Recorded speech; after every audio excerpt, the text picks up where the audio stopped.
Breaking news असां share कंदासीं। सिहत खाते पारां मेडिकल एंड डेंटल कॉलेज जे दाख़िला जी टेस्ट डाव यूनिवर्सिटी हवाले कई वई आहे। मेडिकल एंड डेंटल कॉलेज जे दाख़िला टेस्ट डाव यूनिवर्सिटी हवाले करण जो नोटिफिकेशन बि जारी कयो वियो आहे। ब्रेकिंग न्यूज़ असां शेयर कंदासीं।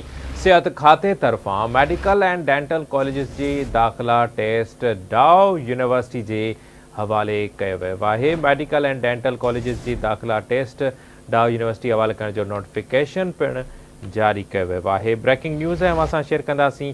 मेडिकल में दाख़िला जे हवाले सां एंट्री टेस्ट वठण जो नोटिफिकेशन जारी कयो वियो आहे। डाव यूनिवर्सिटी टेस्ट वठंदी। अवां खे आगाह कयूं पिया मेडिकल एंड डेंटल कॉलेज जी दाख़िला टेस्ट डाव यूनिवर्सिटी हवाले करण जो नोटिफिकेशन जारी कयो वियो आहे।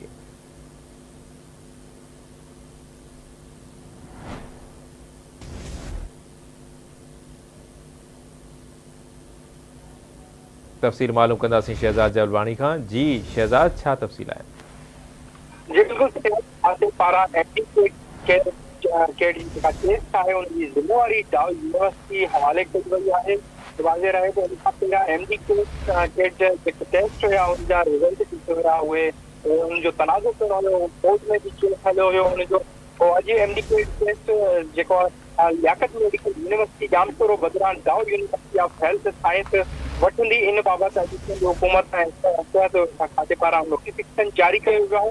नोटिफिकेशन में वधीक इहो पिणु ॼाणायो वियो आहे त 2024-2025 जी MBBS टेस्ट ऐं जेका BDS टेस्ट हूंदी आहे, BDS जेके हूंदा आहिनि कोर्सिस ऐं MBBS जे लाइ जेका दाख़िलाऊं थींदियूं आहिनि उन्हनि जी टेस्ट जेका उहा डाव यूनिवर्सिटी वठंदी।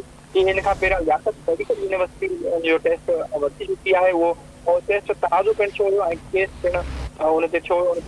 डाव यूनिवर्सिटी जे ज़िम्मेवारी ॾिनी वई आहे ऐं उन बाबति इहो नोटिफिकेशन पिणु जारी कयो वियो आहे। जी वॾी महिरबानी शहज़ाद।